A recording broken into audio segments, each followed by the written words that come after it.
Boleh begitu, bos. Ya? Ini juga imam kadangkala harus perhatikan. Ada juga kadangkala imam membalik-balik sunnah Rasul. Nabi jelaskan, kalau kau jadi imam, ringkaskan bacaan solatmu. Ini baru jadi imam, mau takbir aja sudah lama. Gaji itu wakak mani bawaan selesai. Ada juga yang begitu. Kata Nabi, ringkaskan bacaan solatmu. Ringkas. Yang kedua kata Nabi, bacalah yang umumnya orang hafal. Tujuannya apa? Satu, orang bisa husuk mengikuti kalau yang dia baca hafal. Coba kalau imamnya membaca kul huwallahu ahad, anak-anak juga ikut di belakang. Kul huwallahu ahad. Karena dia hafal. Begitu imam membaca surah Al-Baqarah ayat 10 sampai 115. La haula wala quwwata illa billah. Dia husuk dengan bacaannya, kita husuk dengan hayalan. Kita mau ikut, tidak dihafal, mau ruku, belum selesai, terpaksa kita baca semua itu di dinding. Keadaan keuangan masjid, pengeluaran, saldo. Waduh.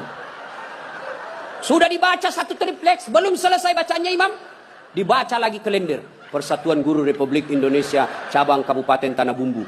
Selesai lagi, belum selesai imam, dibaca lagi. Bajunya orang, caleg DPR RI nomor urut 7 dari Partai Nasdem. Dibaca semua, Pak. Siapa yang salah? Siapa salah? Imam. Makanya kata Nabi, baca yang umumnya orang hafal dan ringkaskan. Ada orang jadi imam, dites lah anak penghafal, kau jadi imam nak? Mau didengar bacaanmu? Jadi imam lah, hanya dia yang hafal. Begitu lagi sholat, tiba-tiba ada cicak jatuh, kena telinganya, stres. Stres hilang hafalannya. Apa sambungannya ini?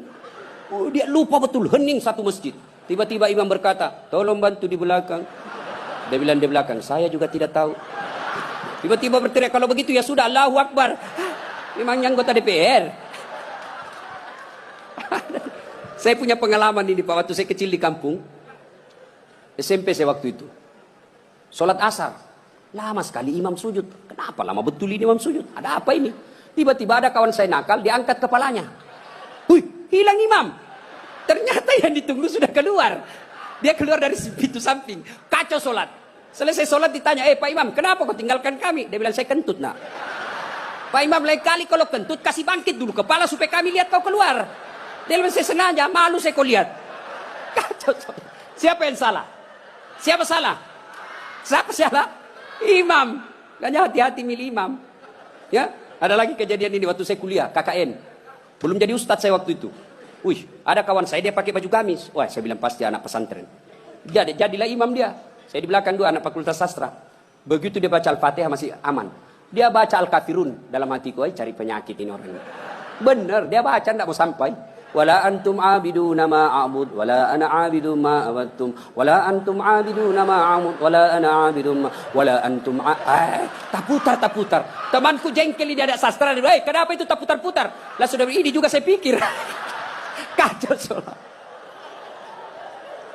Makanya kalau imam salah, kacau jamaah kita. Makanya hati-hati milih imam.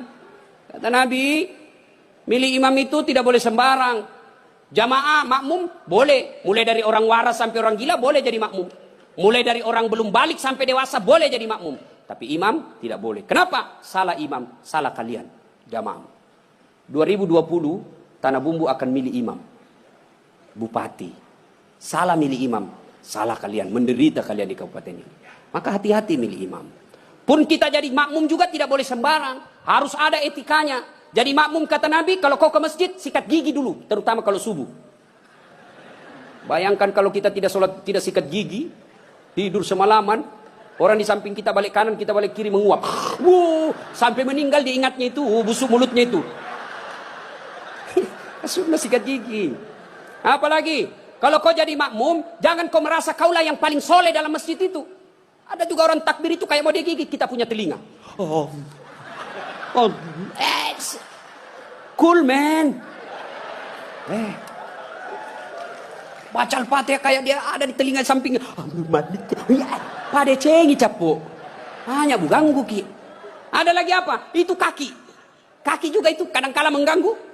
Kita kasih pindah, dikasih pindah lagi kakinya. Kasih pindah, dikasih pindah lagi. Saya jengkel, saya injak. Selesai salat. Ustaz, kenapa kau ganggu saya? Makanya adik-adik, kalau mau saya tanya, kenapa kau kasih pindah-pindah kakimu? Kau ganggu saya? Dia bilang supaya rapat saf. Bos, sini. Kalau mau rapat safmu bukan jari-jari kaki yang kau tempel. Tapi apa? Bahumu atau siku. Kalau siku rapat, pasti sap rapat. Tidak ada orang sholat begini. Tapi kalau kakimu rapat, sapmu longgar. Ya. Ada lagi selesai sholat yang paling menjengkelkan itu. Selesai sholat dia ambil sap paling depan, belakangnya imam. Begitu assalamualaikum, assalamualaikum, langsung lompat. Mau lihat, tidak jabat tangan, tidak langkai orang, itu kurang adab kalian. Kalau kalian tidak mau doa bersama, tidak mau jabat tangan selesai sholat, ya sudah di belakang kau duduk. Supaya kau tidak ganggu orang. Ingat adik-adik sekalian ini, yang baru belajar agama. Puncak dari semua ilmu adab. Rasulullah ditanya, ya Rasulullah, untuk apa Rasul diutus ke muka bumi? Mencerdaskan kehidupan bangsa? Bukan. Mengangkat harkat dan martabat? Bukan. Apa? Liutammima makarimal akhlak. Memperbaiki akhlak manusia. Ini kita berbeda mazhab, saling mengkafirkan. Saling menghina. Zaman sekarang aja ini kita ribut-ribut sesama muslim. Dulu tahun 90-an, kita kalau sholat subuh, Allahu Akbar. Di samping kita tidak kunut, dalam hati saja, oh Muhammadiyah. Selesai. Allahu Akbar. Tidak kunut, Muhammadiyah berarti ini. Itu aja dia. Sekarang saya pun dimaki-maki di Facebook. Apa kau Ustaz? Bicara-bicara sunnah. Baru kau tidak pelihara sunnah. Kenapa kau tuduh saya tidak pelihara sunnah? Buktinya kau tidak pelihara jenggot. Ya mau diapa kalau tidak mau tumbuh? Saya sudah kasih minyak, Bib. Tidak tumbuh-tumbuh. Malah marah istri saya. Ini Ustaz kasih kotor-kotor bantal. Kasih minyak nih, Bu. Ya. Nah, saudara-saudara sekalian. Nina golongan. Maka sebelum wafat, minta maaflah. Orang-orang yang pernah kita sakiti. Kalau ada berkaitan dengan barang, kembalikan. Ibu-ibu yang pernah ngambil sendoknya orang ketika pengantin, kasih kembali. Karena ada juga itu ibu-ibu Columbus. Tahu Columbus? Kelompok ibu-ibu pembungkus. Kalau ada pengantin dia bungkus semua kuat. Yang ketiga, penyesalan kata Nabi, yaitu mereka yang tidak menjawab azan salat ketika azan berkumandang. Puasa, haji, zakat, sedekah, semuanya akan sia-sia ketika tidak mendirikan salat. Adik-adik, kalian tidak usah malu kalau kalian tidak jadi pegawai negeri. Ibu-ibu, kalian tidak usah cemas dan merasa malu kalau sampai sekarang ini masih ngontrak-ngontrak rumah. Tapi malu dan cemaslah ketika sudah dewasa seperti ini, belum mendirikan sholat dengan sebaik-baiknya. Kalau sholat kita insya Allah baik, maka hidup kita akan diperbaiki oleh Allah Subhanahu Wa Taala. Kalau sholat kita bagus, Allah yang akan menyelesaikan semuanya. Di dunia ini tidak ada orang tidak punya masalah. Semua kita punya masalah. Pasti. Jangankan kita, Nabi ada masalahnya. Beliau masih dalam kandungan sudah wafat, bapak beliau. Baru 4 hari setelah lahir, diambil sama ibu susunya. 4 tahun usia beliau, baru diambil kembali Siti Aminah. 6 tahun meninggal lagi ibu beliau, yatim piatu. 8 tahun meninggal lagi kakek beliau, diambil oleh pamannya. 12 tahun sudah ikut perang. Makin ke sana, makin banyak tantangan. Diusir dari kampung halamannya. Dan siapa yang mengusirnya? Bukan orang lain. Siapa? Pamannya sendiri. Maka Nabi saja punya masalah, apalagi kita. Adik-adik, ini ibu-ibu kalau ada masalah, maka perbaiki sholat. Insya Allah, Allah yang akan selesaikan masalah-masalah kita. Tidak ada orang tidak ada masalahnya. Maka kalau mau selesai masalah, man yattaqillaha yaj'allahu makhraja. Allah yang akan menyelesaikan masalah-masalah kita. Bukan berarti tidak ada masalah. Ada masalah, tapi Allah yang selesaikan. Nah, ada masalah, perbaiki saja sholat. Ada yang bilang itu sholat Ustaz, masalahnya lebih banyak lagi sekarang. Nah, bisa jadi dia sholat tapi tidak ikhlas. Hayya 'alas sholat, asar lagi. Padahal barusan kita sholat duhur. Aku tidak ikhlas. Saya sholat Ustaz, betul kau sholat, tidak ikhlas. Mana buktinya? Pakaian seadanya. Coba. Ya. Saya sholat Ustaz, betul kau sholat tapi main-main. Allah. Wa kana wa ya Kristus. Ini serang. Datang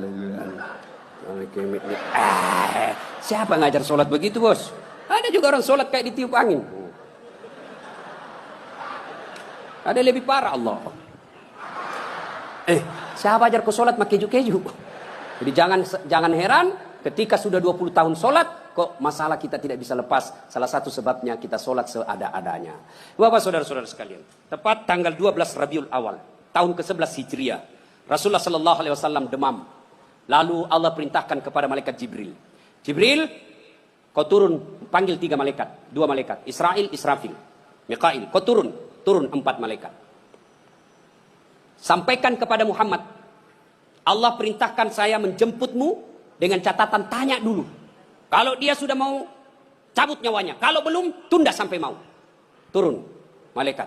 Langit pertama, langit ke-7 masih berempat. Jibril, Mikail, Israil, Israfil. Langit ke-6 sampai ke-2 masih berempat. Di langit pertama Jibril berkata, malaikat pencabut nyawa, saya tidak bertugas. Kau saja yang turun, jemput Nabi Muhammad. Tapi kata malaikat pencabut nyawa, tapi selama ini kamu yang ketemu, kamu kan chase-nya. Kamu sahabatnya. Kau turunlah. Saya tunggu kau saja di sini. Turun malaikat pencabut nyawa. Depan rumah Nabi ketuk pintu. Assalamualaikum warahmatullahi wabarakatuh ya Rasulullah. Nabi menjawab, Waalaikumsalam warahmatullahi wabarakatuh. Fatimah buka pintu. Bah, tidak ada orang. Kata Nabi, sudah ada di samping saya. Kata malaikat pencabut nyawa, ya Muhammad, hari ini saya diperintah untuk mencabut nyawamu apabila kau mau. Menurutmu bagaimana? Kira-kira kalau Pak Cuncun ditanya ini apa jawabannya, bos? Saya diperintah cabut nyawa. Tunggu dulu, orang belum jadi bupati. Pasti. Ustaz, Dasat, saya diperintah cabut nyawamu. Menurutmu bagaimana? Tunggu dulu, istri baru satu. Itu pasti mau sekali poligami tapi takut sama istrinya. Apa jawaban Nabi? Wahai malaikat, seluruh Nabi dan Rasul senior saya, setelah mereka melaksanakan tugasnya, mereka menghadap kepada Allah. Saya pun siap hari ini. Cuma ini ada yang lain. Mana Jibril? Jibril ada di atas. Kau panggil dulu deh. Ada yang saya mau tanyakan. Naik malaikat pencabut nyawa. Jibril, kau dicari sama CSU. Saya bilang memang kau ikut. Kau banyak cerita. Sudahlah, kau turun sini. Turun malaikat Jibril. Ya Jibril, kalau hari ini saya harus menghadap kepada Allah, tolong berikan saya kabar gembira. Ya Muhammad, seluruh Nabi dan Rasul haram masuk surga sebelum engkau lebih dulu di dalamnya. Alhamdulillah. Ya Muhammad, seluruh malaikat yang pernah Allah ciptakan, sekarang mereka antri menunggu rohmu. Alhamdulillah. Apalagi Jibril, ya Muhammad, kalau ada dosa dan kesalahan yang pernah kau lakukan, Allah telah mengampuni dosa-dosamu. Alhamdulillah. Tapi Nabi berkata, Jibril, itu kan saya. Saya tidak cemas soal diriku. Yang aku cemaskan siapa? Tolong kasih saya berita gembira soal umatku. Kita yang dicemaskan Nabi. Tolong berikan saya berita gembira. Naiklah. Jibril bertanya kepada Allah, turun membawa berita. Ya Muhammad, saya dapat berita gembira dari Allah. Apa? Meskipun engkau sudah tidak berada di tengah-tengah mereka. Meskipun engkau sudah tidak berada di tengah-tengah umatmu. Selama umatmu berpegang kepada Quran dan Sunnah.